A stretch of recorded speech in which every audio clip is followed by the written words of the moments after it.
Hello and welcome to GIS Principles, UST 485-585. I'll be your instructor this semester. My name is Professor Beth Nagy, Dr. Beth Nagy. I am a faculty member in the Levin College, but unfortunately I am not physically in Levin College, probably like most of you. We are in remote mode. Hopefully everybody is doing well, you're healthy, you're safe, you had a good break, and are ready to go for the spring semester. Uh, I, I don't know if I'll use videos for all of our lectures. I definitely will when we get to the software, but students tell me that they could also use an audio recording to go along with it. So let's take a test run with the video, just to do a syllabus review, and then we'll kind of play it by ear if audio or video works better for the concepts and terminology portion of the class. Right now, what I'm going to do is I'm going to share my screen and I'm going to pull up the syllabus. The syllabus is listed um, uh, on the course page now. Let's see here, look at all my windows here. Sorry about that. There we go. So I'm also going to turn off my video for now. Well, I'll just let you watch the video while I'm doing it. So some of you have had the opportunity to look at the syllabus already, and that's fine. That's probably one of the first things that students do is, when can I get the syllabus? So hopefully you've had a chance to look at it, but this is kind of a more personalized version of the syllabus review. Again, I'm Beth Nagy. You can call me Dr. Nagy, Professor Nagy, Miss Nagy, whichever you're most comfortable with. We are in remote mode, and it's asynchronous, so it kind of acts like a web class in general. I will post lectures for you to consume, either listen to or watch or follow along or all of the above. I can still be reached by my office phone number, 875-9907. That goes to, if I receive a voicemail, it goes directly to my email. So if you do leave a voicemail, I'll learn about it through my email. Email is probably the best way to reach me, and you can contact me using the email link in Blackboard, which is along the left. And then there's my direct email as well, listed at the top there, banagy1@csuohio.edu. If you use the Blackboard, then it lists the course that you're sending an email, or the course that you are enrolled in and what you're sending the message from. So that's why a lot of faculty members or your instructors prefer using the Blackboard one. Doesn't matter to me, just as long as I know which class that you're asking about. Let's go over the course description. This is probably pretty familiar. This is what's listed in the class schedule for the course. Course description: the course focuses on the principles of GIS as a tool to provide geospatial information analysis and displaying results using industry standard map design and output. Students will learn techniques in importing attribute and spatial data, recognize critical components of cartography to design appropriate map output, build attribute and spatial queries and problem solving and spatially related project analysis. And towards the end of the semester, lab exercises will incorporate the use of GIS software to aid in the analysis of workplace problem situations, which means that you will complete a project at the end of class, which shows and demonstrates your understanding and technical abilities with GIS. Now to the course objectives. This isn't what's listed in the class schedule. It'll provide you with a comprehensive overview of GIS. It'll give you some history, a little bit of cartographic history, and this is more than just geography, it's cartography. So we're moving from geography to map making, kind of the history of maps, what we use maps for, how we got to the computer age of mapping. And so this first class is designed to give you kind of a good background and foundational concepts and vocabulary so you can speak GIS. We want you to sound knowledgeable as well as be able to complete the technical aspects of the course. So the measurable objectives of the course are for students to be able to define geographic and cartographic concepts, like I mentioned, Describe a geographic information system, its components and applications, what you can use it for, and what makes it different from other types of softwares or maps. Creating basic web-based Google Maps. If you don't have experience with Google Maps, we're going to do a few exercises with Google Maps. If you are a Google Map Pro, that may be cursory for you, but we'll have the opportunity, you'll have the opportunity to showcase some of your Google Map skills and hopefully learn some new things. And then demonstrate basic proficiency with QGIS. Quantum GIS is what the Q stands for, and it is an open source GIS platform. This is something that employers in the area have asked us to start teaching is QGIS because it's free and it's not very heavy as a software. You can install it on your workstation. You can install it on workstations as well. Most of the industry leading softwares in GIS are proprietary, means they're at cost, but this one isn't. And that's what employers and students have asked for is what's an alternative to proprietary software, things that you have to pay for. And so here we are, Quantum GIS. There's no required textbook for this class. Well, you don't have to go and buy a textbook. I will provide all of the readings. I actually also have a GIS textbook in PDF version, so I may refer to that ebook from time to time for readings to supplement some of the concepts. But again, you don't have to buy it. It's a PDF that'll be posted on the course Blackboard. Strongly recommended is a supply, a 10 gig flash drive.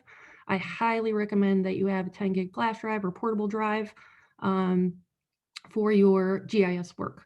And that is because if you have GIS files all over the place, it's kind of hard to find them. So keeping them in one place, preferably a flash drive, especially if you don't have your own personal workstation. That's going to happen. Stuff happens. You don't have a workstation that's yours, but you have a flash drive that's yours. And you can carry that data from place to place and be able to do these things if the software is installed on that workstation. So I highly recommend a portable drive or at least a flash drive to save your GIS stuff later on in the semester. What to expect? I've shared a little bit already. Course is being delivered in an asynchronous remote format, basically means a web class, no live class meetings. When we get to the software portion of the class, we'll see if we need to set up some lab times or groups or things like that. I've been able to provide some technical assistance through Zoom, but it really helps if students work together, which is kind of the sad part of this class not being available in person, is that, when you're learning a software, you want to be able to be in class with other people that are doing it at the same time. So you could say, hey, how'd you do that? Or, hey, can you go back? I missed a step. So we'll see how that goes and play it by ear towards the end of the semester when we get to the software. Again, remote means that all material will be provided through a web-based platform, the course Blackboard. The only thing that's not provided to you is the actual software itself, but I will provide you with a download link and instructions on how to do that. The installation is pretty easy. It's pretty light. I'll give you the specs on the specific software version, how to check your specs on your hardware, and which operating system. I recommend a PC, not a Mac. I am not anti-Mac, anti-Apple, but I've noticed last semester with QGIS, some students having trouble using a Mac for the software exercises.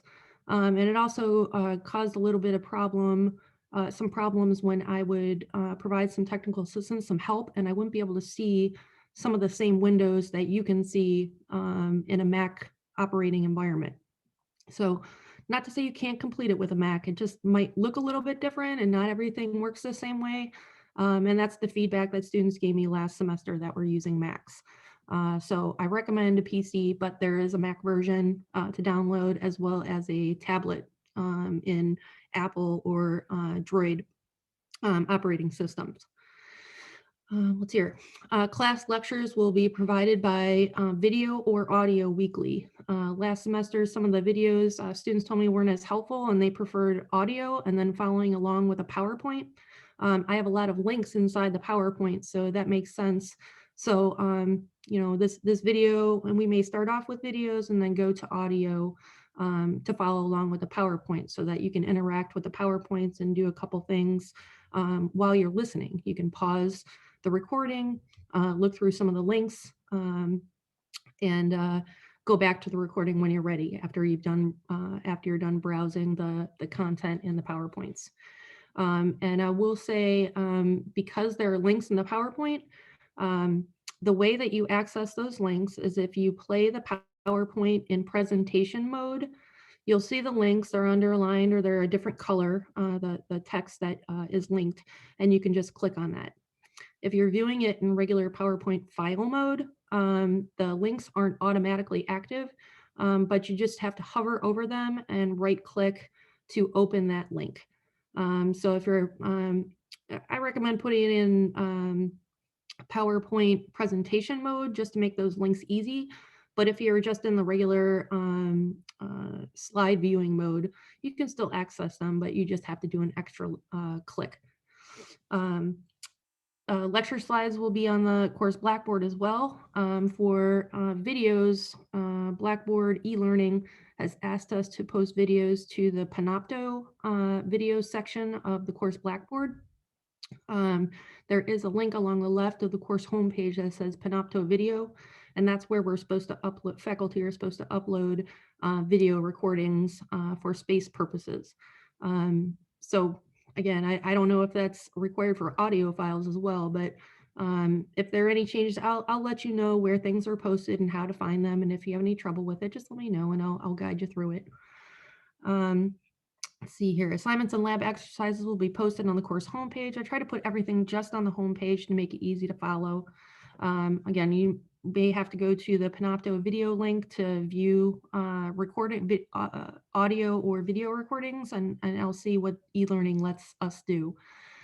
We will use the discussion board for a few things, not everything, but I do want some opportunity for you to share some of the research and findings that you come across in class. Graduate students, this is a cross-listed class, so undergraduate and graduate students are enrolled at the same time. Graduate students are required to complete additional research for this course, and I'll provide some details for that later in the semester. It is an additional GIS research piece. Not terrible, just some extra research for you guys, the requirement for graduate students. Students are expected to have access to a personal workstation for the installation and use of the software. Again, if you don't have a personal workstation, I will tell you that the CSU labs do not have QGIS installed, and I don't know if they let you install apps. I do know that CSU's mobile campus, when you rent a laptop from mobile campus, you are allowed to download applications. I don't believe that the Levin lab is going to be open this semester, but the software would be installed on the Levin labs. We also have a few Levin laptops, kind of like CSU's mobile campus, just specifically from the Levin College. It's best if you have a personal workstation, but if you don't, there are some options for you. Again, mobile campus, Levin College. If you need a laptop, my first suggestion is to go to CSU's mobile campus to check out a laptop. And the other is, if you can't get one from mobile campus, then let me know and we'll see what workstations are available through the college. I know mobile campus workstations are a little bit more up to date than the Levin ones, so there's just a tip there. Our time is dedicated to everything GIS. I won't waste your time with other things. We're here for GIS, and so kind of put your GIS thinking cap on. And a typical class consists of announcements, review of the assignments, introduction of new material, expectations for next class, and our lab time. Just for reference, a 4 credit hour class requires up to 12 hours of work outside of class time. So each credit, 1 credit, is worth about 3 contact hours. So that's just a kind of rule of thumb for all credits, all classes, not just GIS. When we get to the software portion of the class, though, it's possible that it'll take longer. as you're starting to learn things. But as you're learning things, you'll start to get faster and you'll start to get quicker, and things will start to speed up. But probably at the beginning of the software, it's going to be a lot of kind of touch and go of taking a little bit longer as you adjust the software. But we'll get over that hump and it'll be okay. I'll tell you a little bit about myself. While we're in remote mode, you can kind of see behind me, I am broadcasting from my desk, my office space at my house. I have two children. I have a 6-year-old and an 8-year-old. They are both in elementary school. They are just returning to face-to-face school today. And hopefully everything will go well and they'll stay in face-to-face. If not, then I'll have to get creative with how to record things so that there's not too much disruption in the background. But just wanted to kind of give you a heads up. I have not stepped foot on campus since the middle of March last year. But I have everything I need here. I can access everything. I can reach you. You can reach me. We're all good. I live in the Shaker Heights area around Warrensville and Chagrin. I moved back to Cleveland 5 years ago. I grew up here, left for school to attend the University of Cincinnati.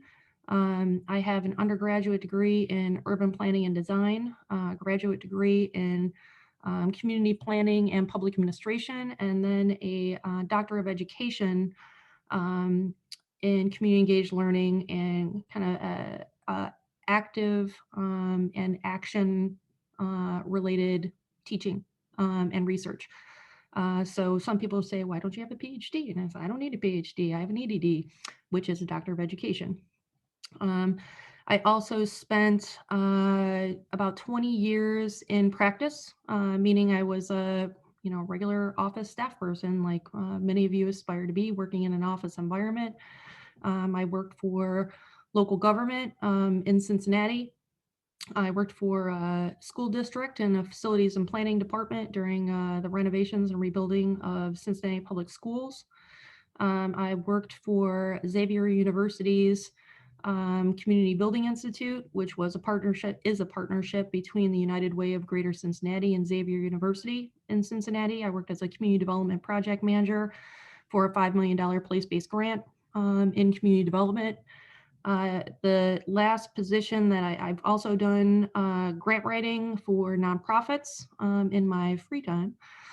And before I accepted the position at CSU, I was the GIS manager for Hamilton County's Building and Planning Department. Hamilton County is the county in which Cincinnati is located in. And I worked for the Planning and Development Office there as GIS manager. So I have been a GIS user for over 20 years now. I have made it through many iterations of softwares. I've used many different kinds of GIS software, customized, generic, everything in between. I've had to pick up IT skills along the way, as well as my planning and urban development background. And I still do some stuff outside of the classroom. I try to do projects, a lot of community-based projects for many of my classes. This class isn't really suited for that, but future GIS classes most likely. So if you want to read more about me, you could read my faculty profile, or you could check out my LinkedIn profile. Have at it. Important to mention is that I also have the GIS professional credential, GISP. There is an organization, a national organization called the GIS Certification Institute, and that is the organization that issues GIS certifications for practitioners. So I've been GISP, gosh, maybe 15 years.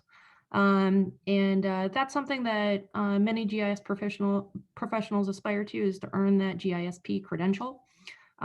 It's also possible for you to earn a GIS degree, not here at CSU, but at another institution if you were looking to continue your GIS education as a good foundation for moving forward using GIS or thinking about GIS as a career. GIS can be a tool that you add to your toolkit, depending on whatever your major is. Like I can use GIS to analyze, collect, manage, and analyze data related to your discipline, your area of expertise. Um, or you can say, I doesn't matter what major, what discipline, I can do GIS for anything. So those are kind of the two pathways. And you'll figure out, which pathway is for you after this class. This class is a requirement for the GIS certificate. It's a requirement for undergraduates in the GIS specialization, and it's a requirement for the Master of Urban Planning and Development program. So a lot of you in this class are taking this because it's a requirement, and others are taking it as an elective just to kind of explore and see if this is for you.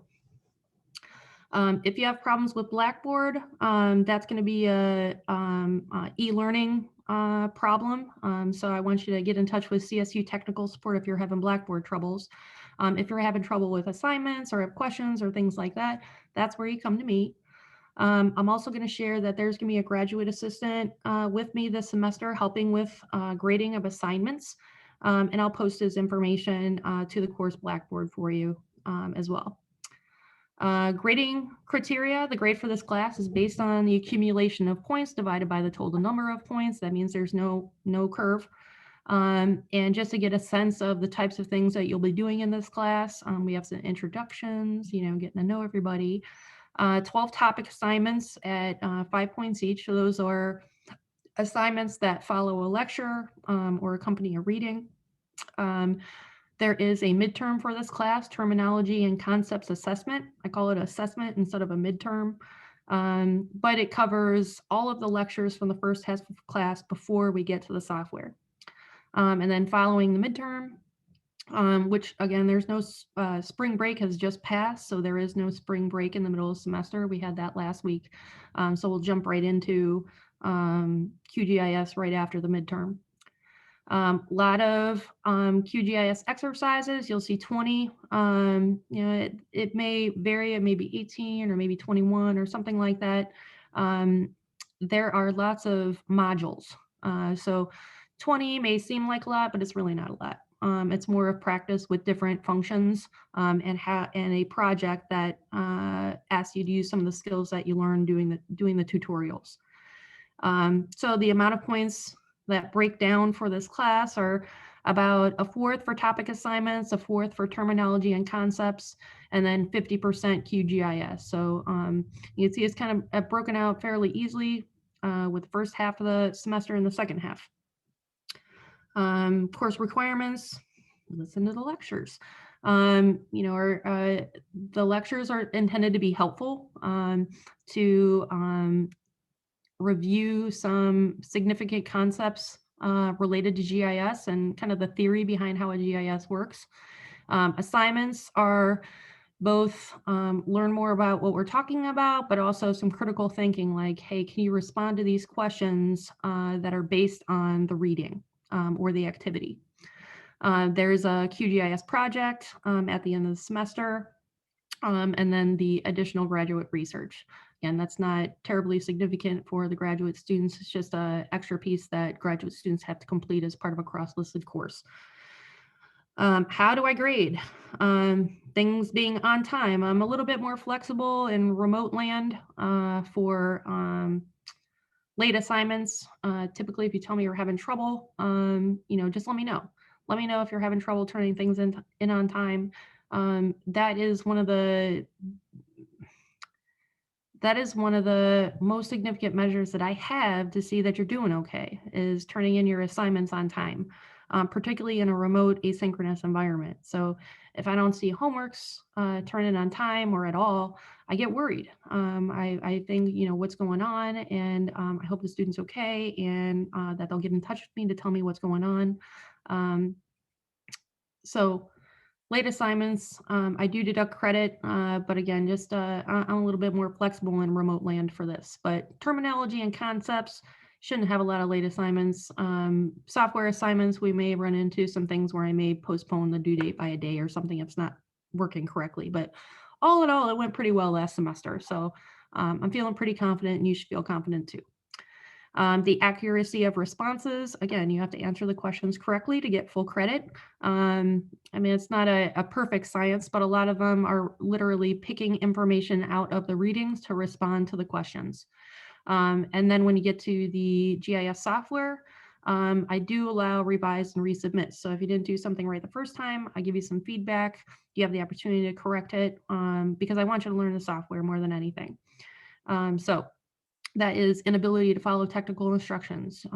Credit would be deducted, but again, um, I'll tell you what you did wrong, and how to get it right. And if you want to do that, then you have the opportunity to. You'll be able to see everything in Blackboard. My written feedback on things, particularly the software, any questions that I might have, or the graduate assistant as they're grading.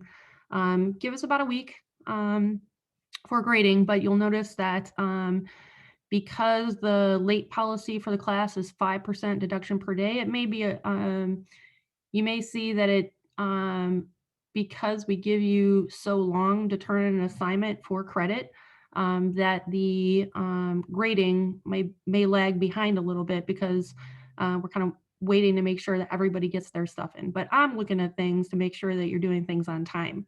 But when it comes to the grading, it may be a little bit longer than a week. Well, I'll ask, and I'll try to get that, because I think that timely feedback is important. It's more important in the software than in the first part of the class. So there's the grading scale, probably familiar. It's no different from this, the university grading scale. So the standard for all classes. I mean, faculty can change things, I suppose, but I stick with what you know. Incompletes, I rarely give incompletes, and there are the criteria for incompletes. An I grade can be assigned by the instructor when all three of the following conditions are met. You're regularly attending and participating in class, and you have the potential to pass the course. You have not completed all assignments, and you've stopped attending for, like a major catastrophe. You are not well. Somebody in the family is not well. But you have to let me know. You can't just stop turning in assignments and not let me know anything. The student, and you have notified me prior to the end of the grading period. So you can't wait until the end and be like, hey, can I have an incomplete? We have to have a conversation about that ahead of time to make sure that you meet the criteria and what needs to happen for that. So that is the, again, that's a standard university procedure, and probably similar for all your classes. Students with special needs, we have it at CSU has an Office of Disability Services. I don't particularly like the name. I feel like it should be CSU's Office of Support Services, but they are the division of campus that assists with academic accommodations. So if you have a medical condition that requires additional medical care, then the Office of Disability Services can provide accommodations for students that do have these special needs. I've received a few accommodations already this semester. It's not unusual, nothing to be ashamed of. Everybody's a different. I believe everybody should have their own individual education plan already, rather than kind of a standardized format. But if you have a special need and you're not familiar with the Office of Disability Services and want to get in touch with them for possibility of an accommodation, there's the information for how to do that. Rights and responsibilities. So this is kind of a little bit of me coming out in what I think are the expectations and responsibilities of all of us. Just like the American democratic process, students and instructors have the right to criticize and question what is being read or heard without fear, ridicule, or threat of retribution. That means if you ask a question, I am not going to get angry. You have the right to ask questions, and I will respond to them. Students and instructors have the right to be treated equally and with respect. You have the right to be fully informed of course requirements, grading procedures, and to receive prompt and helpful feedback on assignments. I will treat criticisms and questions with the full respect they deserve. I will. So if you have things that you don't think are fair, or it's not working out the way that you thought, please get in touch with me and we'll talk about it. I treat them with the full respect that they deserve, and I will treat you with the respect that you deserve. I apply rules equally. I return graded graded work fairly promptly, and provide a quality course experience. Students enjoyed this course last semester, and I hope you do as well.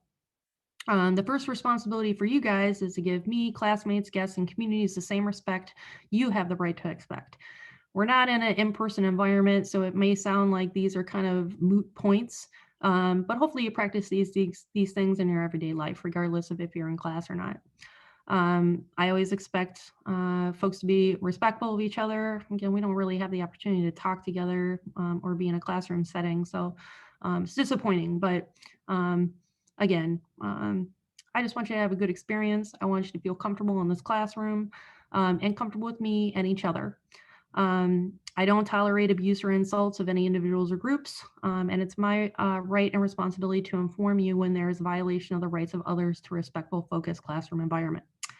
You want to know more about acceptable and not acceptable things according to CSU. There is the CSU Code of Conduct. What guidelines do I follow as a professional? The American Association of University Professors.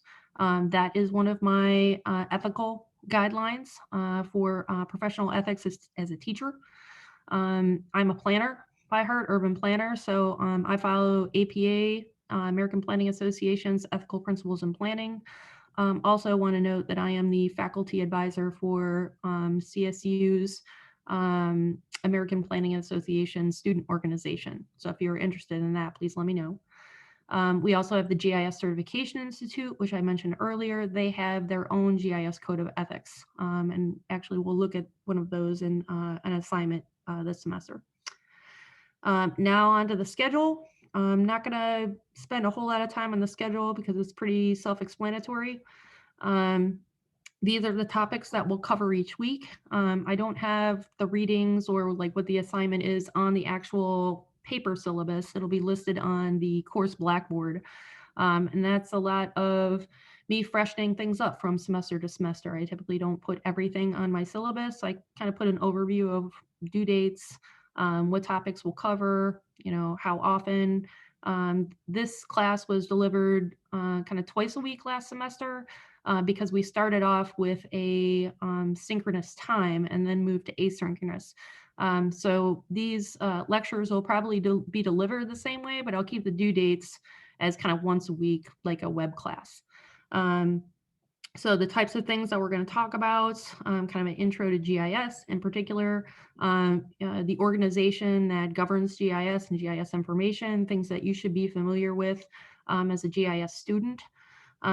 Spatial thinking is a different way of thinking, and we'll talk about kind of how GIS works in that space.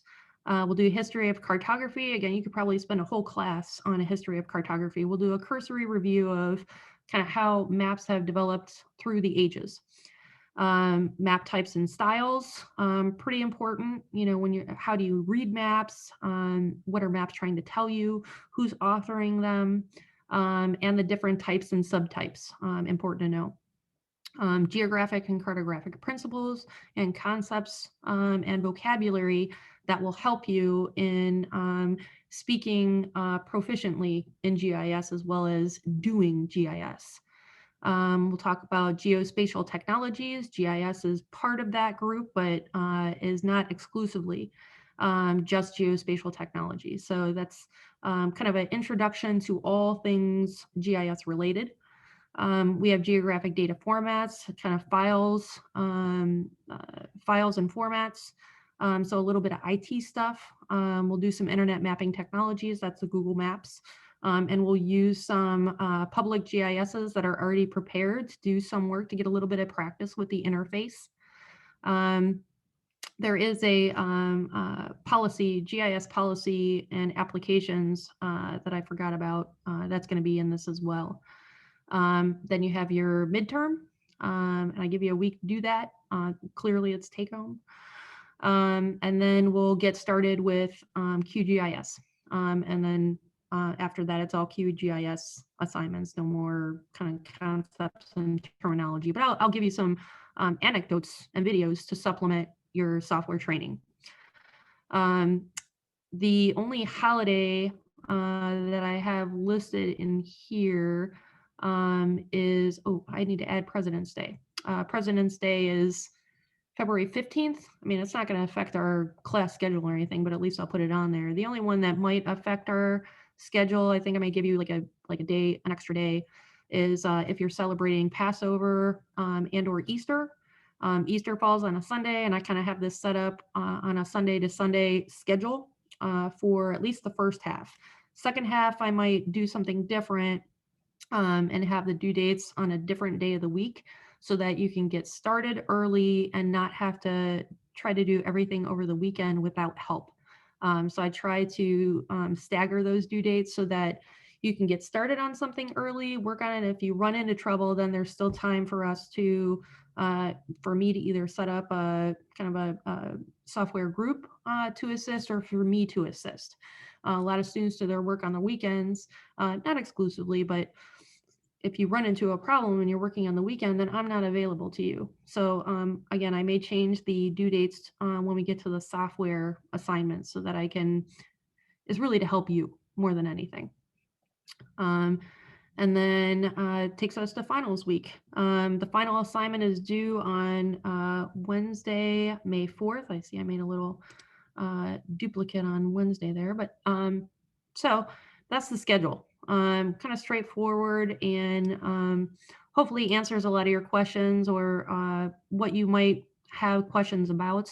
I'm going to stop sharing and just come back onto the screen here and say, I'm disappointed that we can't be together. I love being in the classroom. I enjoy being with students. And I'm sorry that I can't be with you in person and we can't be together this semester, but let's make the most of it. I enjoy the topic. Hopefully that interest and excitement and passion for the things that we're talking about in this class will kind of seep into your brain waves and you'll find this kind of interesting and exciting as well. Again, I've been a GIS user for over 20 years. It's only grown in importance. It's grown in value, particularly around urban phenomena. Also used heavily in environmental sciences, engineering. We've had some students that complete the certification and move on to computer sciences because they're more interested in being a developer or a programmer. And there are graduate GIS programs that are around the area and graduate GIS certificate or proprietary certificate programs. So there are lots of directions that you can go with what you're learning in this class. But most importantly, I want you to have some background in vocabulary and concepts, some which you'll remember from maybe a geography class, but a lot of students are telling me they didn't have a lot of cartography information in their geography classes. So I'm glad that this fills that gap. And then the software itself.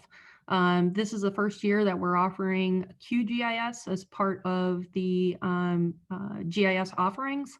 And I think is a really good thing to be able to have access to a free software that you don't have to worry about expiring or anything like that.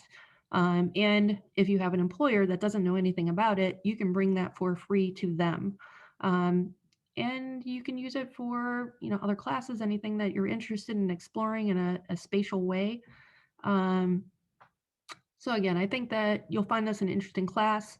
I hope I help make it more interesting through the lectures and activities and assignments. And I wish you much success. And the next time that you hear from me, it'll be the kind of introduction to GIS first class lecture. And again, I don't know if it'll be a video or audio, but we'll kind of play that by ear. Otherwise, welcome back to spring semester. It's cold and dreary and yucky outside right now, but by the end of the semester, it'll be sunshine and long days. So I look forward to being with you, and I wish you a great first start to the spring semester. Take care.